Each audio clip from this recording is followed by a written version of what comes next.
আচ্ছা, তো আজকে হচ্ছে আমরা পড়ব রিকার্শন সম্পর্কে একটু। তো একটু পুরাতন পড়ালেখাই, তাই এই জন্য খুব বেশি লাগবে না। এবং আজকে কিন্তু আমরা একটা ল্যাবও করব আমাদের এই ইয়ের পরে, মানে থিওরিটার পরে আর কি। তো যেহেতু ল্যাব এবং থিওরি দুইটাই আছে আজকে, তো এই জন্য হচ্ছে যে আগে থিওরিটা শেষ করে ফেলি আমরা। ফার্স্ট অ্যান্ড ফরমোস্ট জিনিস হচ্ছে রিকার্শন বোঝার জন্য একটা জিনিস আমরা জানি যে রিকার্সিভ ফাংশন বলতে অ্যাকচুয়ালি কী বোঝায়। রিকার্সিভ ফাংশনের অ্যাকচুয়ালি তোমার দুইটা পার্টে আমরা ভাগ করতে পারি। একটা পার্ট থেকে তোমার বেস কেস, তোমাদের অনেককে কিন্তু আমি এই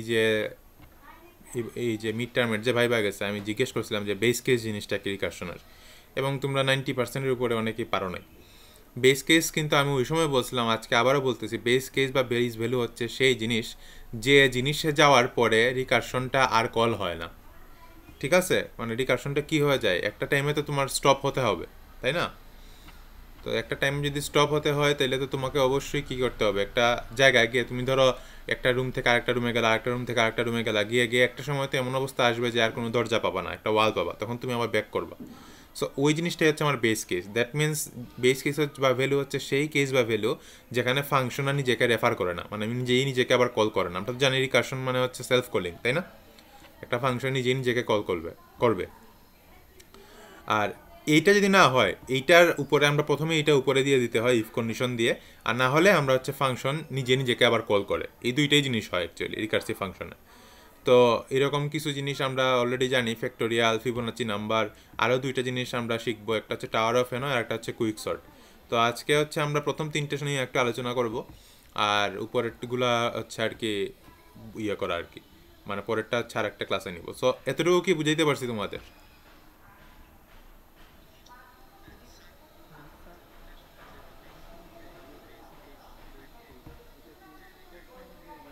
হ্যাঁ, তুমি বেস কেস তোমাকে প্রথমেই দিতে হবে একদম কলিংয়ের আগে, ইফ কন্ডিশন দিয়ে দিতে হয় যে ইফ এই কন্ডিশন হয় তাহলে তুমি রিটার্ন করে দিবা। ঠিক আছে, তার মানে ওই জায়গা হচ্ছে তার একদম এন্ডিং পয়েন্ট। এরপরে আর সে কল করবে না নিজেকে, তখন সে ব্যাক করা শুরু করবে, একে একে একে একে সে যেখান থেকে শুরু করছিল ওইখানে আবার ব্যাক করবে। আচ্ছা, তো এখন কথা হচ্ছে যে আমরা তাইলে এখন প্রথমেই ফ্যাক্টোরিয়াল ফাংশনটা নিয়ে একটু আলোচনা করি।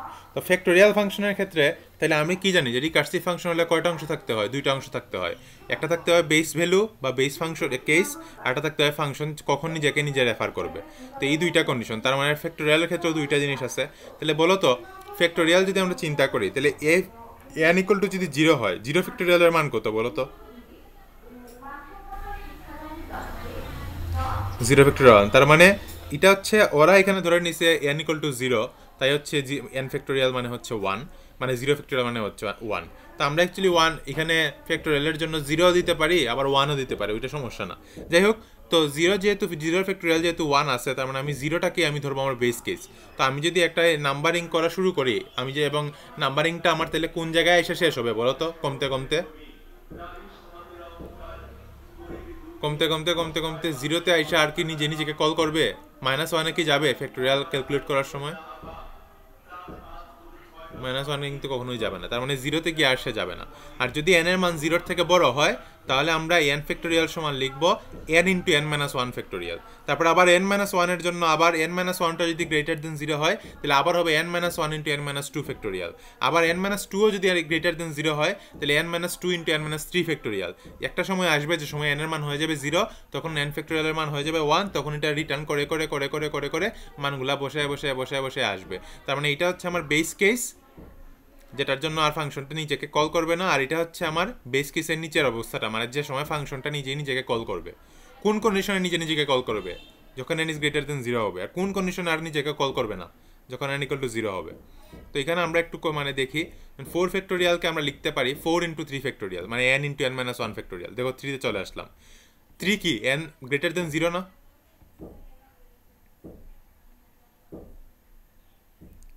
থ্রি গ্রেটার দেন জিরো না?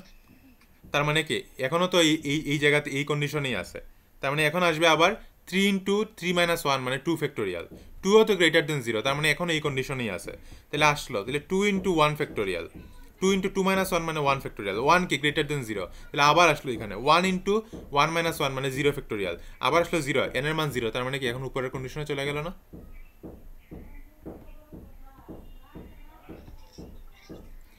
তাইলে জিরো ফ্যাক্টোরিয়াল, তার মানে জিরো ফ্যাক্টোরিয়াল হইলে আমরা কি জানি, জিরো ফ্যাক্টোরিয়াল হইলে এন ফ্যাক্টোরিয়াল মান হয়ে যায় 1, তার মানে জিরো ফ্যাক্টোরিয়াল থেকে আবার জিরো ফ্যাক্টোরিয়ালে কল আসলো, আইসা তোমার এখানে আইসা জিরো ফ্যাক্টোরিয়াল সমান 1 বসায় দিল। এখন আমি করবো কি, এই 1টাকে রিটার্ন করবো এই জায়গায়, তাহলে এখানে আসলো 1, তাহলে 1 ইন্টু 1 সমান আবার 1। এখন এই রেজাল্টটা আবার আমি ব্যাক করবো এই জায়গায়, তাহলে রেজাল্ট আসলো 1, 1 গিয়ে আবার এখানে বসলো, তাহলে 2 ইন্টু 1 সমান 2, এই 2টা আবার গিয়ে বসলো এই জায়গায়, আসলো 2, তাহলে 3 ইন্টু 2 সমান হচ্ছে 6, এই 6টা গিয়ে বসলো আবার এই জায়গায়, 6 ইন্টু 4 সমান 24, তাহলে 4 ফ্যাক্টোরিয়াল সমান 24। এখন কি বুঝতে পারছো কীভাবে হয়েছে কাজটা রিটার্ন করার? একদম জায়গা পর্যন্ত গেছে, তারপরে রিটার্ন করা শুরু করছে। তাহলে এটা কি একটা রিকার্সিভ ফাংশন কিনা আমরা বলতে পারি কিনা এটা একটা রিকার্সিভ ফাংশন? আচ্ছা, এখন আমরা এটাকে যদি আমরা দুইভাবেই করতে পারি, ধরো আমাকে বললো একটা ফ্যাক্টোরিয়াল ফাংশন বানাও, ওই ফাংশনের লুপের মাধ্যমে ফ্যাক্টোরিয়াল বের করো। লুপের মাধ্যমে ফ্যাক্টোরিয়াল বের করলে আমরা কী করবো বলো তো? আমরা একটা ভেরিয়েবল নিব 1, মানে ভেরিয়েবলটার মধ্যে 1 রেখে দিব, তারপরে প্রত্যেকবার কী করব, ওই ভেরিয়েবলটার মধ্যে আমরা দেখো একটা কে এর মান চালাইছি 1 থেকে n পর্যন্ত, প্রত্যেকবার ওই 1 ইন্টু 1, তারপরে এটার রেজাল্টের সাথে আবার পরে কে এর মান 2 হবে, কে এর মান 3 হবে, এরকম করতে করতে n, মানে 1 থেকে n পর্যন্ত সংখ্যার গুণফল না এটা, যদি আমরা লুপ দিয়ে করি। তাহলে এটা হচ্ছে নর্মালি একটা লুপ দিয়ে করছি, but this is not the recursive procedure, ঠিক আছে? This is not the recursive procedure. So what is the recursive procedure actually is? তাহলে এই জিনিসটা হবে এইটা, যে রিকার্সিভ প্রসিডিওরের জন্য প্রথমে কি থাকে, একটা বেস কেস থাকে, যে এফ এন ইকুয়াল টু 0 হয় তাহলে আমি কি করব, ফ্যাক্টোরিয়ালকে 1 করে দিব, ঠিক আছে, এবং ওইটাকে রিটার্ন করে দিব। আর যদি এন ইকুয়াল টু 0 না হয় তাহলে আমি ফ্যাক্টোরিয়ালকে কল দিব, এই যে ফ্যাক্টোরিয়াল হচ্ছে তোমার n-1 দিয়ে এসে কল দিছে, এইটা হচ্ছে তুমি মানে ভেরিয়েবলটা আর কি, এবং প্রত্যেকবার কি করছে, ওই ফ্যাক্টোরিয়াল সমান n টু ফ্যাক্টোরিয়ালকে গুণ করছে। তার মানে হচ্ছে কি, এখানে হচ্ছে বেস কেস 1 নম্বর লাইন, 2 নম্বর লাইন হচ্ছে সেলফ কলিং। আর যখন তোমার সেলফ কলিং করতে করতে বেস কেসে যাবে, বেস কেস থেকে যখন আবার রিটার্ন করবে আগের আগের মানে আগের কলে, তখন বলো তো কোন লাইনে রিটার্ন করবে, 2 নম্বর লাইনে না 3 নম্বর লাইনে?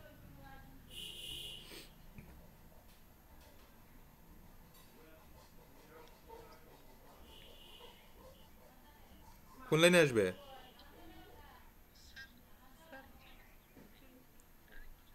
মানে তুমি যে ধরো যাইতে যাইতে বেস কেসে যাইলা, বেস কেসে যাওয়ার পরে তো রিটার্ন লেখছে, রিটার্নটা কি করবে, আগে যে জায়গা থেকে কল হয়েছে ওই জায়গায় আসবে না? তো ওই জায়গাটার জন্য তো এরকম একটা ফাংশন আছে, তো ওই ফাংশনটার 2 নম্বর লাইনে আসবে না 3 নম্বর লাইনে আসবে?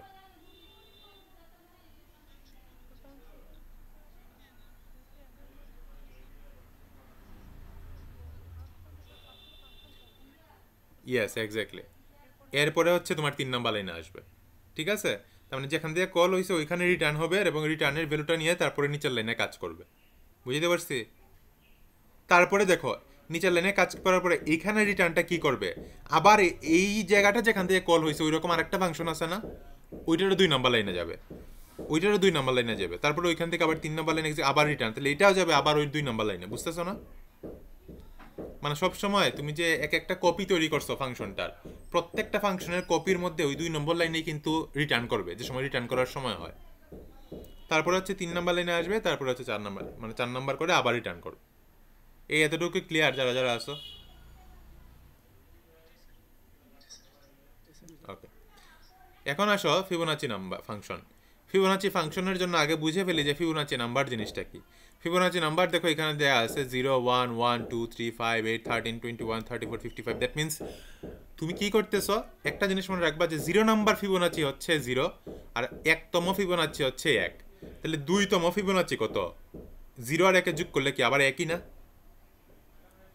3 নাম্বার ফিবোনাচি কত? 3 নাম্বার ফিবোনাচি 2 না? 4 নাম্বার ফিবোনাচি কত? 3 না? 5 নাম্বার ফিবোনাচি কত? 5 না? 6 নাম্বার ফিবোনাচি কত? 8। 7 নাম্বার 13, 8 নাম্বার 21, 9 নাম্বার 34, 10 নাম্বার 55। তাহলে আমাকে যদি এখন 11 নম্বরটা বার করতে হয়, তাহলে 34 আর 55 যোগ করে পাবো 89, তাহলে 11 নম্বর ফিবোনাচি হচ্ছে 89। তারপর আমাকে যদি 12 নম্বরটা বার করতে হয়, তাহলে 89 আর 55 যোগ করা হয় 144, তার মানে 12 নম্বরটা হচ্ছে 144, তাই না? তার মানে কি, আমাকে এমন একটা জিনিস বের করতে হবে, আমি বলে দিব যে এততম ফিবোনাচি নাম্বারটা আমাকে বের করে দেখাও, তোমাকে তখন ওইটা বের করে দেখাতে হবে, তাই না? আমি বললাম যে 10তম ফিবোনাচি নাম্বার বের করে দেখাও, তাহলে তোমাকে অ্যাকচুয়ালি আনসার কত দিতে হবে? 55 না? 10, 10তম, হ্যাঁ। তো এইটার জন্য তাহলে বেস কেস কি হবে? এটার জন্য মনে রাখো, আমি যে এখানে ফাংশন কল দিব, আমি কিন্তু কল দিব কততম নাম্বার দরকার ওইটা দিয়ে। এটা কিন্তু keep it in your mind. আমি কিন্তু 55 দিয়ে 34 দিয়ে কল দিব না, আমি দিব কততম নম্বরটা আমি চাচ্ছি। ধরো আমি বললাম 10 নম্বর ফিবোনাচি নাম্বার চাচ্ছি, তাহলে আমার কলটা কি দিয়ে শুরু হবে? 10 দিয়ে, মানে এন এর মানটা হচ্ছে 10। ঠিক আছে? তো এখন কথা হচ্ছে, তাহলে এরকম করতে করতে 10 থেকে ধরো আমি কমতে কমতে কমতে কমতে কততে আসতে পারি? 0 আর 1 আসতে পারি না? এফ অফ জিরো আর এফ অফ ওয়ানে আমার কিন্তু হিসাব হচ্ছে f(0) f(1) নিয়ে, এখানের 0 1 নিয়ে না কিন্তু। f(0) f(1) f(2) f(3) f(4) এরকম করতে করতে আমি বের করবো এখন f(10). ঠিক আছে?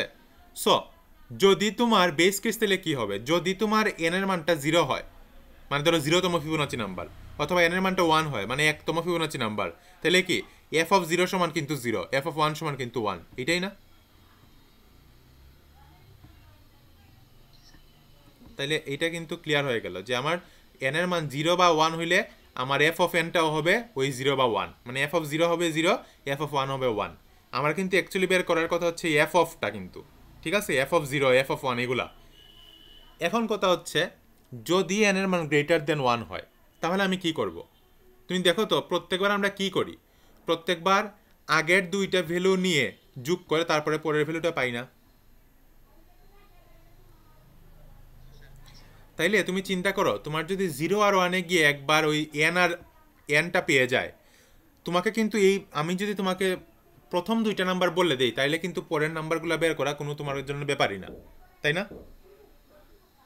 তার মানে আমি যদি তোমাকে 10 বলি, তুমি 10 দিলে তুমি 10 থেকে কমতে কমতে কমতে কমতে কমতে কমতে তুমি ওই 0-তে আসবা আর 1-এ আসবা। তাহলে এই দুইটা যদি তুমি পেয়ে যাও, বেস কেস থেকে দুইটা ভ্যালু পেয়ে গেলে, তারপরে রিটার্ন করে যোগ করলে কি তুমি অ্যাকচুয়ালি সবগুলো পেয়ে যাচ্ছ না, প্রত্যেকটা লেভেলে যোগ করে? সো এই জন্য F of greater than n is greater than 1 হলে এফ অফ এনটা হয়ে যায় F of n-2 R n-1। তো এটাকে আমরা একটা ট্রির মাধ্যমে দেখা ট্রাই করি। ধরো আমি তোমাকে বললাম 4 নাম্বার ফিবোনাচি নাম্বার কোনটা? 4 নাম্বার কোনটা বলো তো? 3 না? এটা হচ্ছে 0, এটা হচ্ছে 1, এটা হচ্ছে 2, এটা হচ্ছে 3, এটা হচ্ছে 4। এফ অফ 4, এখানে 4 মানে কিন্তু এফ অফ 4। ঠিক আছে? আচ্ছা f4, তাহলে 4 যদি হয়, তাহলে দেখো তো 4 তো গ্রেটার দেন 1, তাহলে কি দিয়ে কল হবে বলো তো?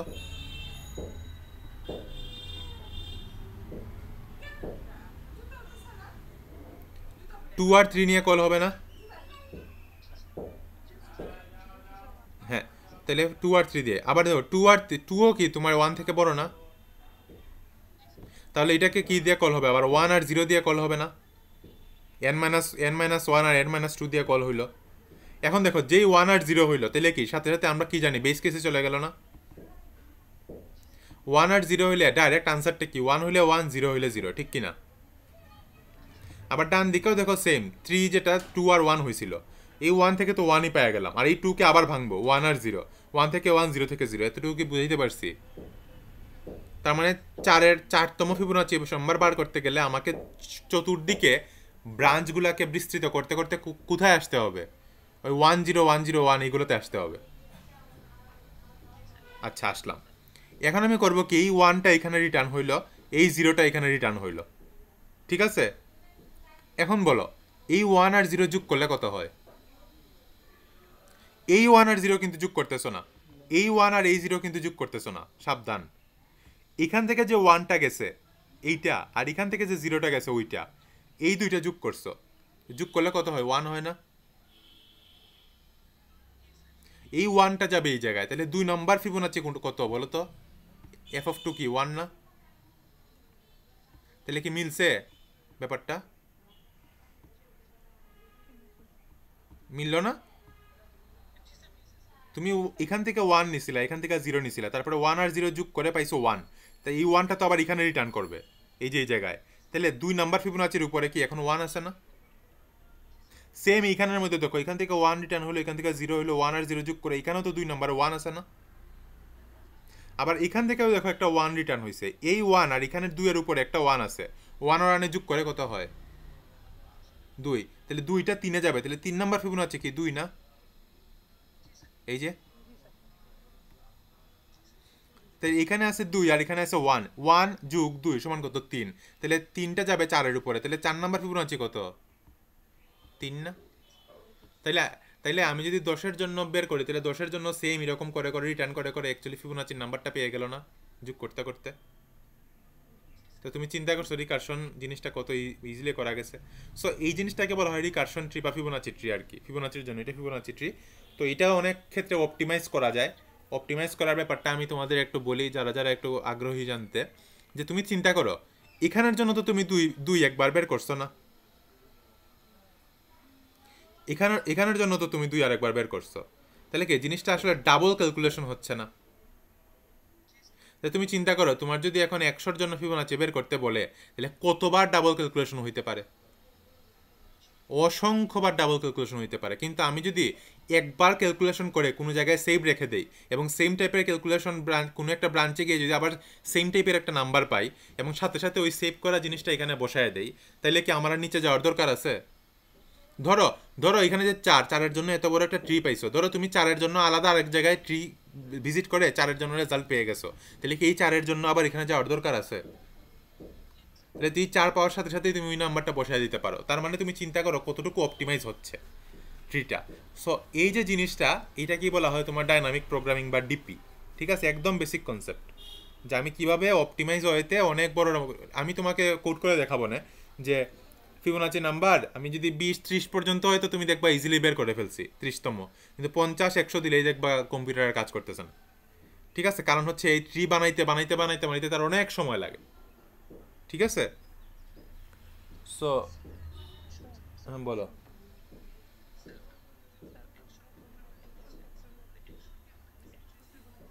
হুম, হ্যাঁ অবশ্যই।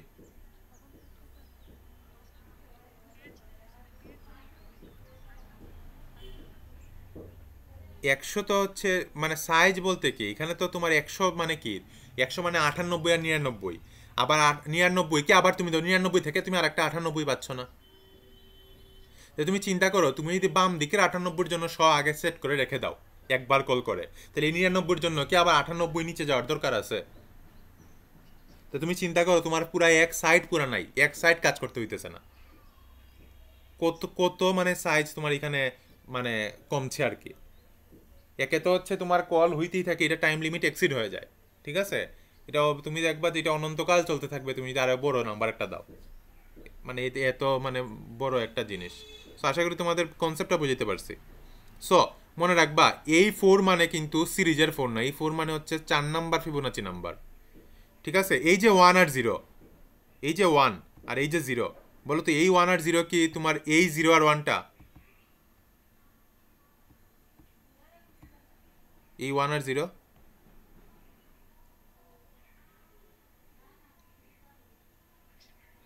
মানে তুমি দেখো এখানে তো 0 আর 1 আছে, তাহলে আমি যে এখান থেকে 2 ভাগ করে 1 আর 0 পাইছি, এই 1 আর 0 কি অ্যাকচুয়ালি এই সিরিজের 0 আর 1টা কিনা? এটা কি অ্যাকচুয়ালি তাইলে বলো তো? এটা হচ্ছে 1তম আর 0তম, আর নিচে যেটা বের হয়েছে 1তমটা হচ্ছে 1, 0তমটা হচ্ছে 0। এই যে 0তমটা 0, 1তমটা 1, বুঝতে পারছি কথাটা? তাহলে এই জিনিসটাই হচ্ছে আর কি ফ্যাক্ট। তো আমরা একটু পরেই তো ল্যাব করব, তো আমরা ল্যাবের মধ্যে এটার কোড দেখে ফেলবো, তাহলে তোমাদের জন্য ইজি হবে আর কি। ঠিক আছে, তো মোটামুটি ফিবোনাচি আশা করি বুঝাই ফেলতে পারছি। এখন আমরা ফিবোনাচি থেকে যাব এটার একটু ফাংশনটা দেখে ফেলি। ওইখানে এই কাজটাই করছে, যদি n=0 বা n=1 হয় তাহলে আমরা ফিবোনাচিটা আমি ডাইরেক্ট n লিখে ফেলবো, মানে 0-এর জন্য 0, 1-এর জন্য 1, এবং ওইটা রিটার্ন করে ফেলবো। আর নাইলে আমরা কি করব, প্রত্যেকবার দুইটা কল দেখে না, একটা হচ্ছে n-2 দিয়ে একটা n-1 দিয়ে, এবং কলগুলো ফেরত আসলে কি হবে, দুইটাকে যোগ করতে হবে না? সো দুইটাকে যোগ করে ফেললাম, তো কলগুলো হবে এবং যে সময় রিটার্ন করবে, রিটার্ন করার পরে 4 নাম্বার এনে এসে যোগ হবে, তারপরে যোগ ফলটা রিটার্ন করবে। ঠিক আছে, যেটা এখানে করছিলাম যে সরি এই এখানে ছিল তোমার 1, এখানে ছিল 1, 1 আর 1 আবার যোগ করছি, যোগ করে পাইছি 2, এই 2টা রিটার্ন করছি এখানের মধ্যে। ঠিক আছে, সো এই যে যোগ করার পরে রিটার্নটা হয়। তাই ফিবোনাচি কি ক্লিয়ার এখানের মধ্যে যারা যারা আসো সবার? ওকে, এখন আসি ডিভাইড অ্যান্ড কনকিউর থিওরাম বলতে একটা থিওরাম আছে। ঠিক আছে, তো ডিভাইড অ্যান্ড কনকিউর থিওরাম যেটা, এটা হচ্ছে একটা রিকার্সিভ প্রবলেমের একটা সিস্টেম। রিকার্সিভলি কোনো একটা জিনিসকে তুমি প্রথমে একটা অনেক বড় প্রবলেমকে কি করবা, ছোট ছোট অনেকগুলো সাব প্রবলেমে ভাগ করবা, এবং প্রত্যেকটা সাব প্রবলেমের জন্য তুমি আলাদা আলাদা আনসার বের করে তারপরে ওইগুলোকে কম্বাইন করে তারপরে তুমি লার্জ প্রবলেমের সলিউশনটা দিয়ে দিবা। এই যে কনসেপ্ট, এটাই হচ্ছে divide and conquer theorem. Like binary সার্চে কি করতাম মনে আছে, বারে বারে অর্ধেক অর্ধেক করতা না, অর্ধেক অর্ধেক করে ওই অর্ধেকের মধ্যে সার্চটা চালাইতে না। সো ওই যে জিনিসটা, এইটাই হচ্ছে তোমার এই যে ছোটো ছোটো আকারে তুমি করলা, করতে করতে তুমি এই সাইজ এক পর্যন্ত যাও, একদম একটা এলিমেন্ট পর্যন্ত যাও। কুইক সর্টের ক্ষেত্রে আমরা এটা করি, এটা আমরা দেখবো নেক্সট ক্লাসে। সো ডিভাইড অ্যান্ড কনকিউর মানেই হচ্ছে তুমি একটা বড় প্রবলেমকে আগে ভাগ করে ফেলবা অর্ধেক অর্ধেক করে, তারপরে হচ্ছে ওই সাব প্রবলেমগুলোকে তুমি সলভ করে তারপরে কম্বাইন করে তুমি অ্যাকচুয়াল রেজাল্টটা পেয়ে যাওয়া। তো ডিভাইড অ্যান্ড কনকিউরের বেসিক কনসেপ্টটা বুঝতে পারছো কিনা? হ্যাঁ, কুইকসর্ট, হ্যাঁ, ইয়েস অফকোর্স। কুইকসর্ট রিকার্শনই অ্যাকচুয়ালি আবার স্ট্যাক দিয়েও সলভ করা যায়। তো জিনিসটা হয় কি, প্রথমে তুমি ডিভাইড করবা তারপরে কনকিউর করবা, মানে হচ্ছে জয় করবা, ঠিক আছে? সো এই জিনিসটাই হচ্ছে আর কি তোমার ব্যাপার। এখন আসো, অ্যাকারম্যান ফাংশন বলতে একটা ফাংশন তোমাদের বইয়ে দেওয়া আছে।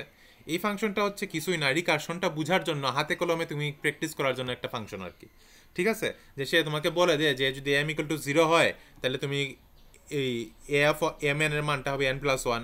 মানে তুমি এমন একটা ফাংশন বানাইছো এ, যেটা দুইটা আর্গুমেন্ট রিসিভ করে, একটা হচ্ছে এম, একটা হচ্ছে এন, এবং এম এর মান তুমি যদি 0 দাও তাহলে প্রত্যেকবার সে কী করে, এন এর যে মান এটাকে 1 করে বাড়ায় দেয়। আর যদি এম এর মানটা 0 না হয় তাহলে, আর এন এর মানটা 0 হয়, তাহলে সে m-1 আর 1 দিয়ে কল দেয়।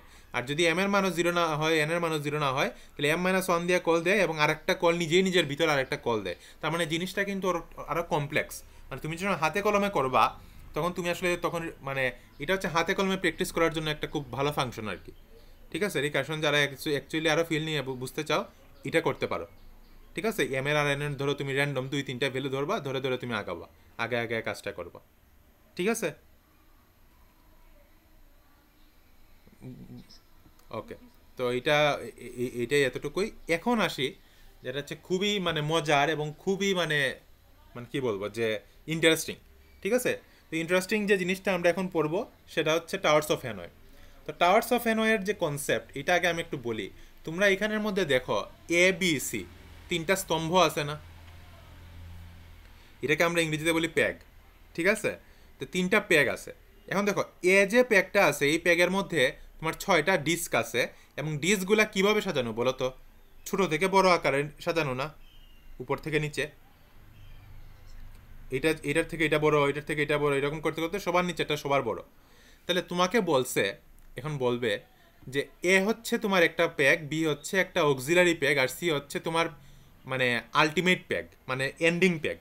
তোমাকে এ থেকে সিতে সেম ওয়েতে এই 6টা ডিস্কে রাখতে হবে এমনভাবে যাতে তুমি একটা একটা করে সরাইতে পারবা প্রত্যেকবার, এবং কোনো সময় একটা ছোটোর উপরে একটা বড় ডিস্ক থাকতে পারবে না। কথাটা বুঝতে পারছি?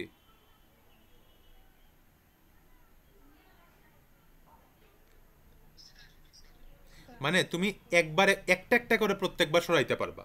তোমার মেইন উদ্দেশ্য হচ্ছে সির মধ্যে তুমি এতে যেরকম ডিস্কগুলো রাখছো, সিতেও সেমভাবে সবগুলো ডিস্ক থাকবে, একদম সেমভাবে। কিন্তু তুমি যে এটাকে মুভ করবা, তুমি প্রত্যেকবার একটা করে মুভ করতে পারবা, এটা হচ্ছে প্রথম মানে কন্ডিশন। আর সেকেন্ড কন্ডিশন হচ্ছে তুমি মুভ করে করে তো নিবা সিতে ঠিকই, কিন্তু এমনভাবে মুভ করতে হবে যাতে তুমি একটা ছোটোর উপরে কোনো বড় ডিস্ক রাখতে পারবা না। ধরো এখন এর যে সবার উপরেরটা আছে এটাকে এখানে বিতে রাখলা, তারপরে এর সেকেন্ডটাকে আর বিতে রাখতে পারবে না, কারণ সেকেন্ডটা উপরেরটা থেকে ছোট বড় না। সো তুমি এমনভাবে রাখতে হবে যাতে ছোটটার উপরে বড়টা না থাকে। তো তুমি দেখো এই জিনিসটা অনেক চ্যালেঞ্জিং হয়ে গেল না?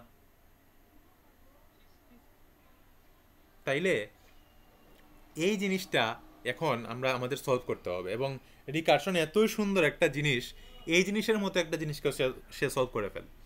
তো এর আগে আমরা একটু দেখি ছোট্ট একটা এক্সাম্পলের জন্য আমরা পারি কিনা।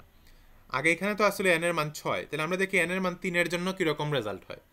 এন এর মান যদি 3 হয় তাহলে প্রথমে আমি দেখো এটা হচ্ছে আমার ইনিশিয়াল পজিশন, ঠিক আছে? তাহলে আমি প্রথমে করলাম কি, এ থেকে সিতে একটাকে সরালাম। তো দেখো এতে এখন 2টা, আর এর সবার উপরেরটা এখন সিতে আছে, তাহলে এ থেকে সিতে গেলাম। তারপরে দেখো এ থেকে বিতে গেলাম, তার মানে এর মধ্যে যেটা উপরে ছিল ওইটাকে আমরা সরাই বিতে নিলাম, তাহলে দেখো এখন বিতে এটা চলে আসলো। তারপরে করলাম কি, সি থেকে বিতে নিলাম, মানে সি এর মধ্যে যেটা ছিল ওইটাকে আমরা বিতে আনলাম, দেখো বিতে আনলাম, কোনো সমস্যা আছে কি? ছোটোর উপর ছোটোর নিচে কিন্তু বড়টা আছে, তাই না? তার মানে সি থেকে বিতে নিলাম, ভালো কথা। এখন করলাম কি, এ থেকে সিতে একটা কে নিলাম, তাহলে এতে যেটা ছিল এই যে বড়টা, এটাকে আমরা এখন সিতে নিলাম, দেখো সিতে চলে আসলো।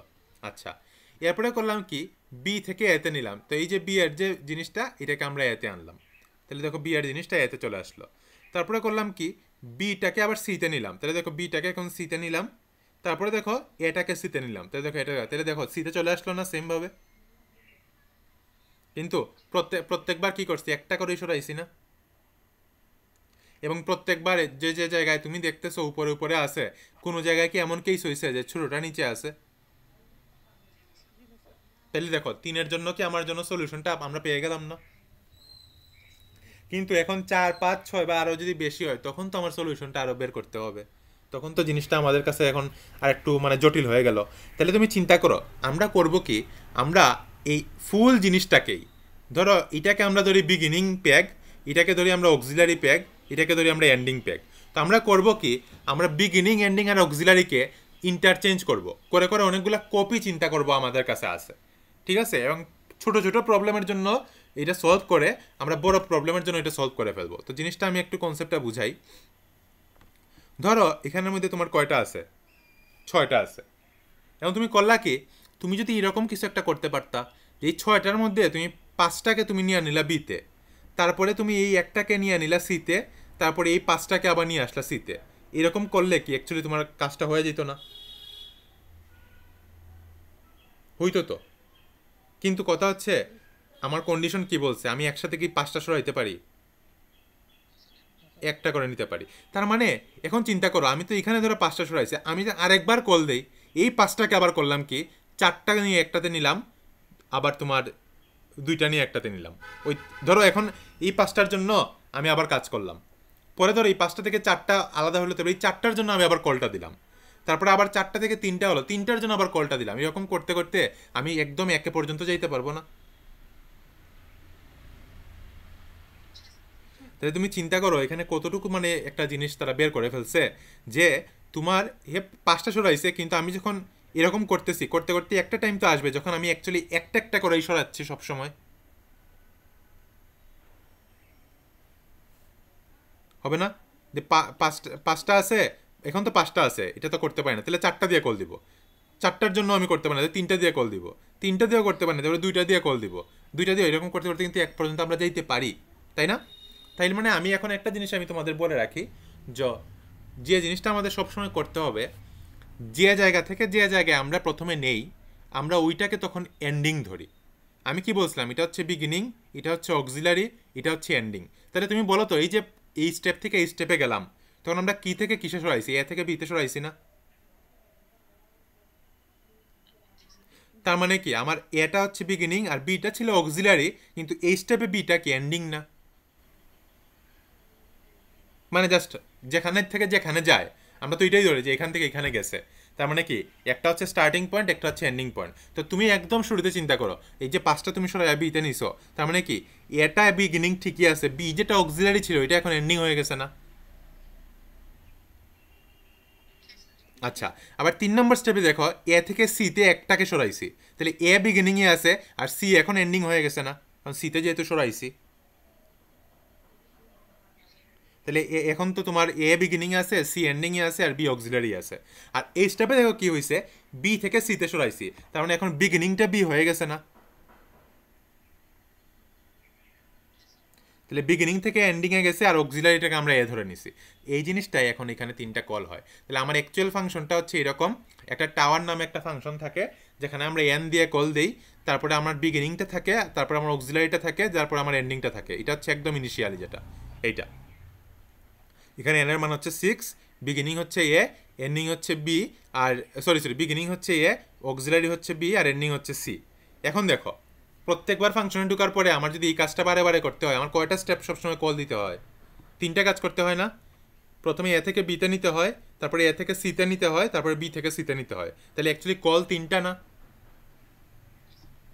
তো এই জন্য দেখো, প্রথম কল দেখো টাওয়ার অফ n-1, তাহলে প্রথমে আমরা কি করি, n-1টা এ থেকে বিতে নেই, তার মানে এখন এন্ডিং হয়ে গেছে এ, আর অক্সিলারিটা হয়ে গেছে, সরি বিগিনিং হয়ে গেছে এ, আর অক্সিলারিটা হয়ে গেছে বি, এই এন্ডিং।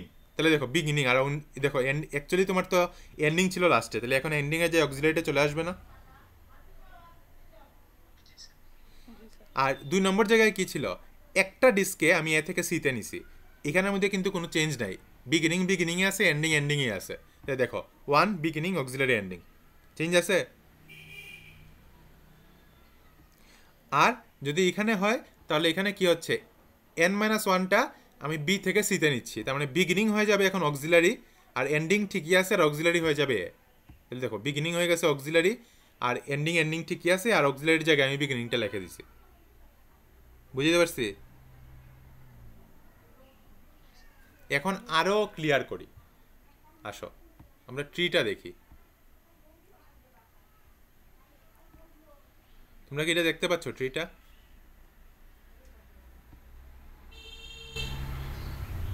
ট্রি দেখা যায়? আচ্ছা, সে কল দিছে দেখো 4 এর জন্য, এ হচ্ছে বিগিনিং, বি হচ্ছে আমার কি এন্ডি অক্সিলারি, সি হচ্ছে এন্ডিং। তাহলে দেখো এটা হচ্ছে তোমার ট্রি এর একদম রুট, 4 ABC। তাহলে প্রত্যেকটা জায়গা থেকে কয়টা করে কল হয় বলো তো?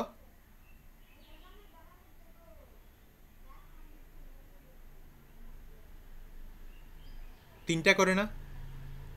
এই যে 3টা, প্রত্যেকবার ফাংশনে ঢুকে তো 3বার কল হবে না? তাহলে দেখো 4 ABCর জন্য 3বার কল হবে, একটা কল হবে 3 মানে 4-1 মানে 3। তারপর দেখো বিগিনিং বিগিনিং ঠিকই আছে, কিন্তু দেখো প্রথম কলে কি বলছিলাম, যে বিগিনিং তো ঠিকই থাকে কিন্তু অক্সিলারিটা এন্ড হয়ে যায়, তাহলে অ্যাকচুয়ালি তো অক্সিলারি ছিল বি, তাহলে এই স্টেপে বিটা সবার লাস্টে থাকবে না? আর সি তো মাঝখানে আসেই। আর 2 নম্বর স্টেপ কি, 2 নম্বর স্টেপ ছিল একটা বিগিনিং থেকে এন্ডিংয়ে যাবে, মানে বিগিনিং টু এন্ড, মানে ডাইরেক্ট একটা ডিস্ক কি আছে, তাহলে এটাকে ডাইরেক্ট আমরা এ থেকে সি লিখে ফেলতে পারি না?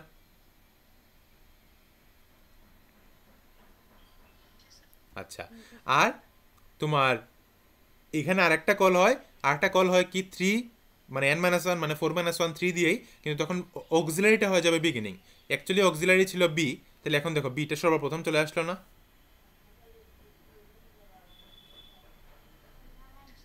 বিএসসি, তার মানে তুমি চিন্তা করো যে এখন এটার জন্য আবার তোমার 3বার কল হবে না, এটার জন্য তোমার আবার 3বার কল হবে না, এরকম করতে করতে 3বার 3বার করে করে প্রত্যেকটা স্টেপ যে সময় তোমার 1-1-1-1-এ যাবে তখনই অ্যাকচুয়ালি আমার কাজ শেষ না? 1-এর পরে কি আর যাওয়ার আছে? 1-এর পরে কিন্তু আর যাওয়া নাই, তার মানে 1 পর্যন্ত গেলেই অ্যাকচুয়ালি আমার রিটার্ন করা শুরু করে দিব। ঠিক আছে, 1-এ যাওয়া মানে আমার একটা স্টেপ পেয়ে গেছি। তার মানে দেখো, তাহলে আমি এখন করব কি, এই জিনিসটা যদি আমার সলভ করতে হয় তাহলে আমাকে প্রথমে যে কাজটা করতে হবে, আমাকে এ থেকে বিতে প্রথমে একটাকে সরাতে হবে, তারপরে এ থেকে সিতে একটা সরাতে হবে, তারপরে বি থেকে সিতে একটা সরাতে হবে, এরকম করতে করতে করতে করতে সিরিয়ালি যদি আমি একদম লাস্ট পর্যন্ত আসি, এখানে মোট 15টা স্টেপ আছে। তার মানে 4-এর জন্য আমার কতটুকু লাগলো, কয়টা স্টেপ লাগলো, 2⁴ - 1 না? যদি যদি 15টা স্টেপ লাগে, তাহলে এইখানে দেখো এইগুলো যদি আমি সিরিয়ালি মেনটেন করি, তাহলে তুমি দেখবা ওই এখানে 3-এর জন্য যেরকম সলভ করতে পারছি, 4-এর জন্য একই কন্ডিশন আমরা সলভ করতে পারবো। কথা বুঝতে পারছি? সো দেখো এটা হ্যাঁ বলো। স্যার। স্টেপ তো স্যার সেম। স্টেপ সেম বলতে? সলভ করবো। মানে 3-এর জন্য তুমি যেভাবে সলভ করছো, এটা তো তুমি হাতে কলমে করতে পারছো, 4-এর জন্য তোমার মাথা কাজ করবে না তো, তুমি কোনটা থেকে কোনটাতে নিবা? ওইটার সলিউশনের রিকার্শন করে দিছে। 3-এর জন্য আছে যাও তুমি মাথা কাটে করে ফেললা, ঠিক আছে, এ ধরো একটা গেমের মতো তুমি করে ফেলা, তুমি 4, তোমাকে যদি যখন 6 দেই তুমি তোমার মাথা তো আউট হয়ে যাবে। স্যার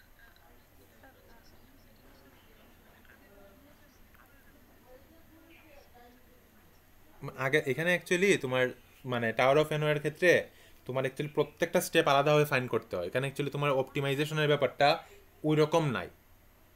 ঠিক আছে, তুমি মানে যেটা করতে পারো, 3-এর জন্য যে আনসার আছে আর ইয়ের জন্য যে আনসারটা আছে ওই রকম করে করে তুমি রাখতে পারো।